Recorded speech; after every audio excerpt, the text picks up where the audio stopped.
Hello guys, my name is Prince and this is Math Center.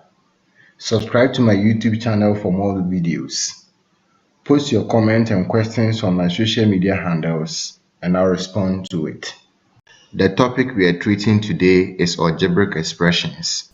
In the previous video, we learned how to use the principle of difference of two squares to factorize an algebraic expression. In this video, we are going to learn how to factorize quadratic trinomials. So let's begin by learning what a quadratic trinomial is. A trinomial is an expression containing two terms. So in the previous video, we saw that if an expression contains two terms, it's called a binomial. So if an expression contains three terms, it's called a trinomial. Now, a quadratic trinomial is a trinomial that has a quadratic term. The quadratic term in this example here is the squared term. So whenever an expression contains a squared term, that expression is a quadratic expression. So you can see from this example as squared plus bs plus c that it contains a squared term. You have s squared here. So this is an example of a quadratic expression. Now since it contains three terms, it becomes a quadratic trinomial. That is why one of the conditions that this expression has to satisfy is that a must not be equal to 0. Because if a is 0, we are going to get 0 times s squared, which is going to nullify the square term. Then this expression is no longer a quadratic trinomial. So we are going to learn how to factorize an expression like this in this video. So to factorize a quadratic expression or a quadratic trinomial, the first thing that you have to do is to multiply the coefficient of s squared by c, or to multiply a by c. So that's the first thing that you do. Then we are going to find two numbers that when you multiply, you are going to get a and c, or ac, a times c, when you multiply. But when you add, you are going to get b. After you've done that, the next thing you need to do is to replace b with those two numbers and you factorize the expression that you obtain afterwards. Now, how do we do this? Let's take some examples and find out. So we are being told to factorize the following. We have been given from question 1 up to question 7. We are going to learn how to do that. Let's take the first question. S squared plus 7x plus 12. So we can see clearly from here that the coefficient of s squared is 1, and since it's 1, we are not writing it. So in this case, 1 will become our a, 7 will be our b, and 12 will be our c. The first thing that we need to do is to multiply a by c. So to multiply 1 by 12, we know that 1 times 12 is going to give us 12. Now, we look for two numbers that when you multiply, you get 12. But when you add, you are going to get b, which is 7. Usually, we get those two numbers from the product of a and c. The product of a and c is 12. So it means that you are going to get those two numbers from the factors of 12. Usually, get to those two numbers from the factors of the product of a and c. The product of a and c is 12 in this case. So you are going to get those two numbers from the factors of 12. We know that the factors of 12 are 1, 2, 3, 4, 6, and 12. Now, when you look through the factors of 12, you can see that if we pick 3 and 4, when you add 3 to 4, you are getting b. When you multiply 3 by 4, you are getting 12. So the two numbers we are looking for are 3 and 4. So you pick those two numbers. Then the next step is that you replace 7, or you replace b with those two numbers. So you replace b with 3 and 4. So instead of writing 7x, you are going to have 3x plus 4x. You can see from here that we've changed nothing because s squared is here, s squared. 3x plus 4x is 7x. So we have just replaced 7x with those two numbers, 3 and 4. Then plus 12, we have that here. So from here, you proceed to factorize as we were doing when we learned factorization of algebraic expressions. So you put the brackets around them. here you factorize x out since x is the common factor.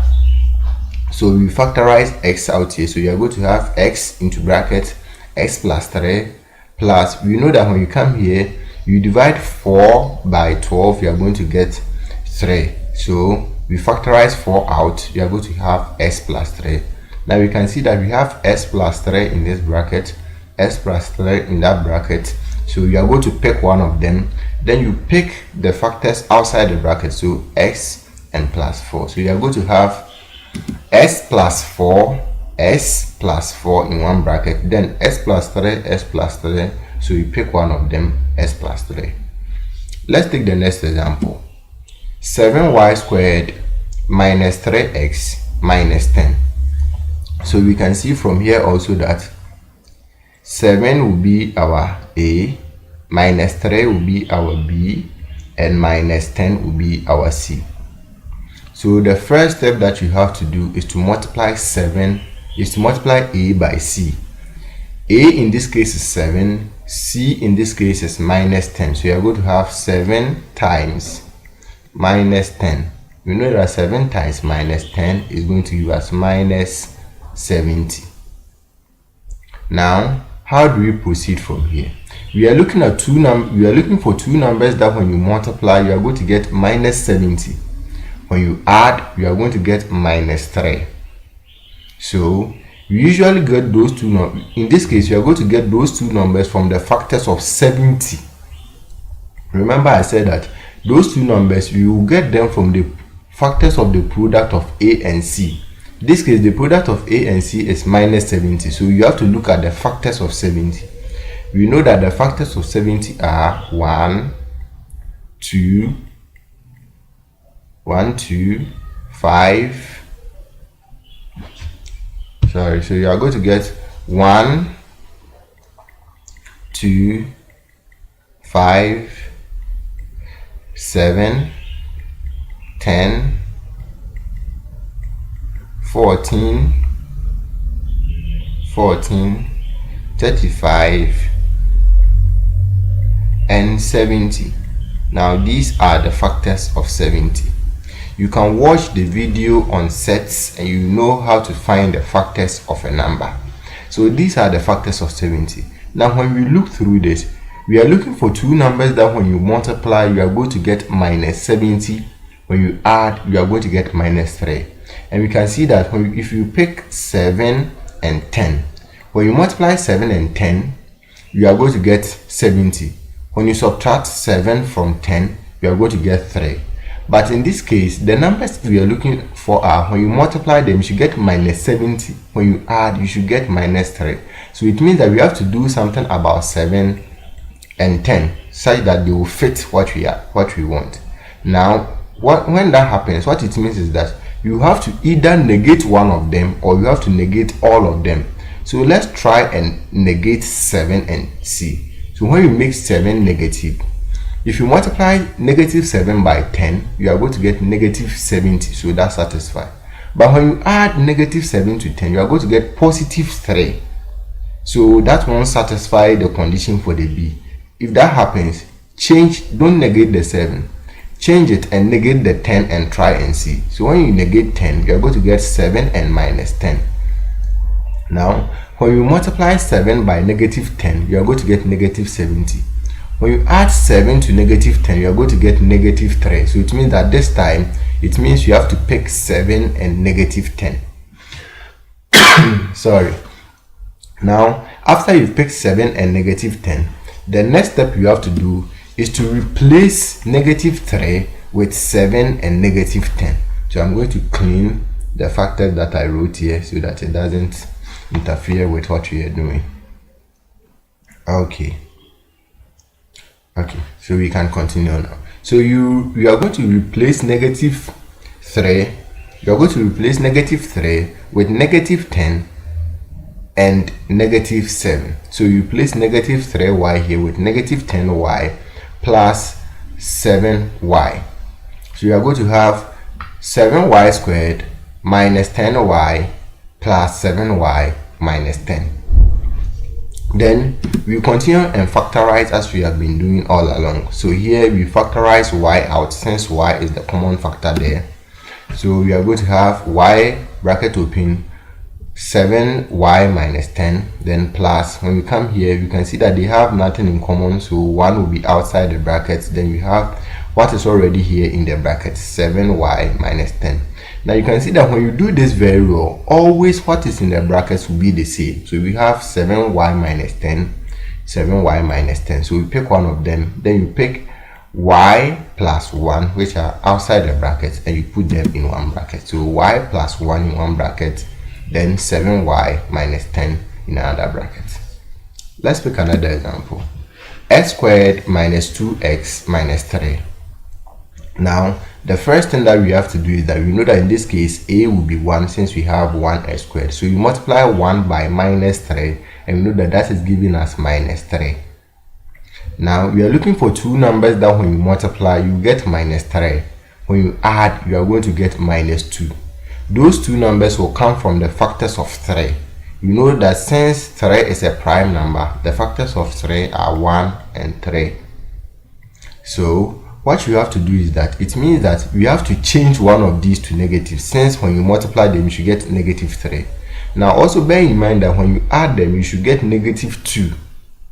When you multiply them you should get negative 3, but when you add them you have to get negative 2. So if that is the case, then it means that we have to negate 3, because when we negate 3, 1 times negative 3 will give us negative 3. 1 plus negative 2 will give us negative 2. So it means that we have to negate the 3. Now we found those two numbers to be 1 and negative 3. So you replace negative 2 with those two numbers, 1 and negative 3. So if you are replacing negative 2 with those two numbers, you are going to have x squared minus 3x plus 1x minus 3. But we know that 1x is already 1, so you don't write the 1 there. You put the brackets around them, then you simplify. So you factorize, so you are going to factorize x out in this case. When you factorize x out, you are going to have x minus 3 in the brackets, then plus, we know that x minus 3 is already here, so you put 1 in front of the bracket, then we have x minus 3 already in the bracket. So you have x minus 3 here, we have x minus 3 here, so you pick one of them, then we have x plus 1 outside the bracket. You pick those ones and put them in the bracket. So you have x plus 1, which are x plus 1, then x minus 3, x minus 3, you pick one of them in the bracket here. Thank you very much for watching this video. See you in the next video, where we will continue solving the examples on quadratic trinomials in this video. Bye bye.